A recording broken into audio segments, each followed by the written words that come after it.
সেদিন আমার স্বামী অফিস থেকে তাড়াতাড়ি চলে আসে, যেটা আমি জানতাম না যে ওর ছুটি হয়ে যাবে এত তাড়াতাড়ি। ওর আসার কথা ছিল 10:30 বাজে, কিন্তু ও চলে এসেছিল সন্ধ্যা 7টার দিকে। আর এদিকে আমি আমার প্রেমিকের সাথে ফোনে কথা বলছিলাম। আমার মেয়েকে কার্টুন ছেড়ে দিয়ে অন্য রুমে বসে ভিডিও কলে আমি ওর সাথে কথা বলছিলাম।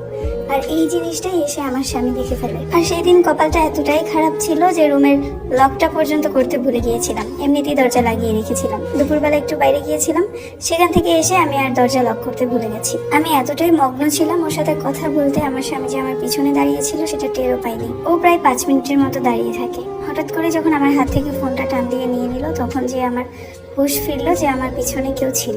ফোনটা হাতে নিয়ে ও ছেলেটাকে দেখে ফেললো এবং সাথে সাথে ফোন কেটে দিয়ে ফোনটা একটা আছাড় দিয়ে ভেঙে ফেললো। সেদিন আমি ওর রাগ দেখেছি। শান্তশিষ্ট মানুষটা হঠাৎ করে রেগে গেলে তুফান শুরু হয়। সেই তুফান আমি সেই দিন দেখেছি। আমার ঘরের সমস্ত জিনিস ভাঙচুর করলো এবং আমার পরিবারকে ফোন দিয়ে পরের দিন সকালবেলা বাড়িতে আনালো। আমার বাবা মায়ের সামনে আমাকে বললো যে আমি তোমাকে ডিভোর্স দিতে চাই। এমন মেয়ে আমার ঘরে রাখবো না যে মেয়ে কিনা আমি থাকা অবস্থায় অন্য পুরুষে আসক্ত হয়। আমি তখন আমার স্বামীর সাথে খুব বাজে ব্যবহার করি। আমি ওকে বলি যে আমিও আপনাকে ডিভোর্স দিতে চাই, আমি যাকে ভালোবাসি তাকে বিয়ে করতে চাই। তারপর আমার স্বামী বললো, তুমি যে ছেলেটার সাথে কথা বলো সেই ছেলেটা কি তোমাকে বিয়ে করবে? আমি বললাম অবশ্যই বিয়ে করবে, আমার মেয়েকে সহকারে বিয়ে করবে। তখন আমার স্বামী বললো, ঠিক আছে, তাহলে আমি তোমাকে ডিভোর্স দিয়ে দিব আর তুমি ওকে বিয়ে করে নিও, আমি তোমার সাথে সংসার করতে পারবো না। আমিও না দেখিয়ে আমার বাবা মার সাথে চলে গেলাম তাদের বাড়িতে। আমার বাবা আমাকে অনেক বকাঝকা করে, আমার মাও আমাকে অনেক বোঝায়, কিন্তু ওই যে মাথায় ভূত ছিল ওই ছেলেটার, আমি ওই ছেলেটাকে অন্ধবিশ্বাস করতাম। যখন বাবার বাড়িতে গেলাম তখন বুঝলাম স্বামী কি জিনিস। হাড়ে হাড়ে টের পেলাম। হাত খরচের টাকার জন্য বাবার কাছ থেকে চেয়ে চেয়ে নেওয়াটাও মা বেশি একটা পছন্দ করতো না। ঘরে সারাক্ষণ শুয়ে বসে থাকাটাও ভাবির কাছে ভালো লাগতো না। ও, আপনাদেরকে তো বলাই হয়নি, আমার একটা বড় ভাই আছে যার বিয়ে হয়েছে আমার বিয়ের 5 বছর আগে। বড় ভাবি ভালোই আদর করতো, কিন্তু যখন স্বামীর থেকে ডিভোর্স নিয়ে বাড়িতে চলে আসি, আস্তে আস্তে ভাই ভাবি এমনকি নিজের বাবা মারও আসল রূপ দেখতে থাকলাম। আমার স্বামী আমার সন্তানের জন্য শুধু ভরণ পোষণের টাকা পাঠাতো, এর মধ্যে তাকে ডিভোর্স দেওয়ার জন্য আমি উঠে পড়ে লাগি। আর ওই ছেলেটার সাথেও আস্তে আস্তে আরো ঘনিষ্ঠ হতে থাকি, কিন্তু ও জানতো না যে আমি আমার স্বামীকে ডিভোর্স দিয়ে দেবো।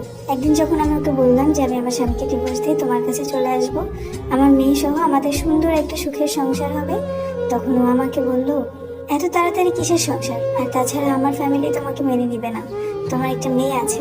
এমন হতো যে তুমি বিবাহিত কিন্তু তোমার কোনো সন্তান নেই, তাও আমি আমার ফ্যামিলিকে বোঝাতে পারতাম, কিন্তু এখন কিভাবে বোঝাবো?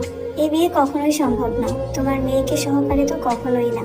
আর তাছাড়া তুমি একটা বিবাহিত মানুষ, তোমার সাথে আমার মতো অবিবাহিত মানুষের বিয়ে হলে লোকে কি বলবে? এই কথাগুলো শুনে আমার মাথায় আকাশ ভেঙে পড়ে, যার জন্য আমি আমার এত সুন্দর সুখের সংসার ত্যাগ করলাম। আজ সেই মানুষটা আমাকে এই কথা বলছে। আর মাত্র 1 সপ্তাহ পরে আমার স্বামীর সাথে আমার ডিভোর্স হবে। এইদিকে আমি কান্না করতে করতে ভেঙে পড়ি। একটা সময় যখন বুঝতে পারলাম যে এই ছেলেটা ফ্রড ছিল, তখন কাউকে মুখ দেখানোর যোগ্য ছিলাম না, কারণ আমি আমার বাবা মা ভাই বোন সবাইকে বলে রেখেছি যে এই ছেলে আমাকে বিয়ে করবে। আমার স্বামী আমাকে ফেলে দিলেও আমার ভালোবাসার মানুষ আমাকে ফেলে দিবে না। আমার বিশ্বাসের ঘরেও এমন ভাবে আগুন জ্বালালো যে আমি এখন আর কোনো পুরুষকেই বিশ্বাস করতে পারবো না। 1 সপ্তাহ পর আমার ডিভোর্স হয়ে যায়। ডিভোর্সের পর বুঝতে পারি স্বামী যে কতটা মূল্যবান জিনিস একটা বিবাহিত মেয়ের জীবনে। এদিকে ওই ছেলের সাথেও আমার ব্রেকআপ হয়ে যায়। বলতে গেলে ও আমাকে সব জায়গা থেকে ব্লক করে দেয়। মৃত্যু যন্ত্রণা কি ও কাকে বলে ও কত প্রকার সেটা তখন বুঝতে পারি আমি। ভালোবাসার মানুষটার সাথে কথা বলতে না পারা, ভাই ভাবি থেকে মিনিটে মিনিটে খোটা শোনা, মা বলতে না পারলেও ইনডাইরেক্টলি বলা যে এত তাড়াতাড়ি তোর ডিভোর্স দেওয়া উচিত হয়নি, আরো কয়েকটা দিন দেখা উচিত ছিল, এখন বাপের ঘরে বসে খাবি। এই কথাগুলো যদিও সে আমাকে বুঝিয়ে বলতো, কিন্তু আমার গায়ে কাটার মতো বিদ্ধ। আমি যেই মেয়ে কিনা আমার কোনো কিছুর অভাব ছিল না, বাপের বাড়িতে এসে হাজার হাজার টাকা ভাঙতে পেরেছি স্বামীর দেওয়া, সেই মেয়ে আজ বাবার কাছ থেকে হাত খরচের জন্য 500 টাকা চাইতেও দ্বিধাবোধ করে। সব হারালাম, এইগুলো হারালাম, ওইগুলো হারালাম। আমার স্বামীটা এত ভদ্র মানুষ ছিল, এত ভালো একটা মানুষ ছিল, সহজ সরল মানুষটাকে ঠকিয়ে আজ আমার জীবনটা নরকের মতো হয়ে গেল।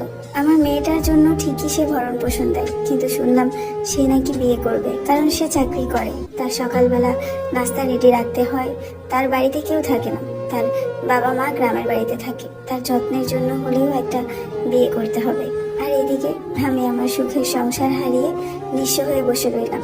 ওই ছেলেটাকে আমি অনেকগুলো টাকা দিয়েছিলাম, হয়তোবা এই টাকার জন্যই আমার সাথে সম্পর্ক ছিল।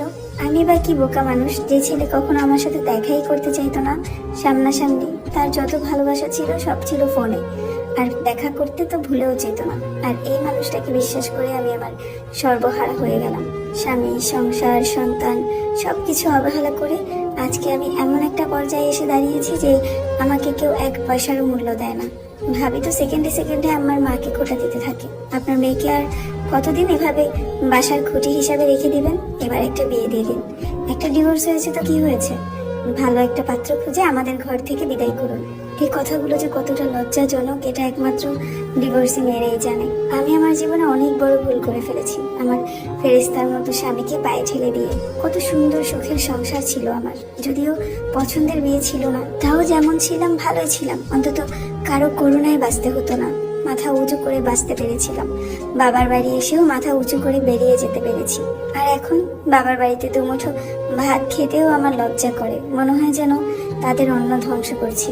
আমার মতো ভুল তোমরা কেউ করো না, কারণ স্বামী থাকতে স্বামীর মূল্য দিতে হয়। আজকে আমার ভুলের কারণে আমার সন্তানটাও বাবা ছাড়া বড় হচ্ছে, এমনকি আমি নিজেও মূল্যহীন জীবনযাপন করছি। একটা বিবাহিত মেয়েকে কখনোই একটা অবিবাহিত ছেলে ভালোবাসতে পারে না, যা থাকে সম্পূর্ণ নাটক। এই নাটকে একবার পা দিলে বিবাহিত মেয়েদের জীবন নরক, যেই নরক থেকে বের হওয়া অসম্ভব। তাই বলছি, ভুলেও কেউ এই ফাঁদে পা দিও না। আমার এই স্টোরিটা জানানোর একটাই কারণ, আমার মতো ভুল কেউ যেন না করে।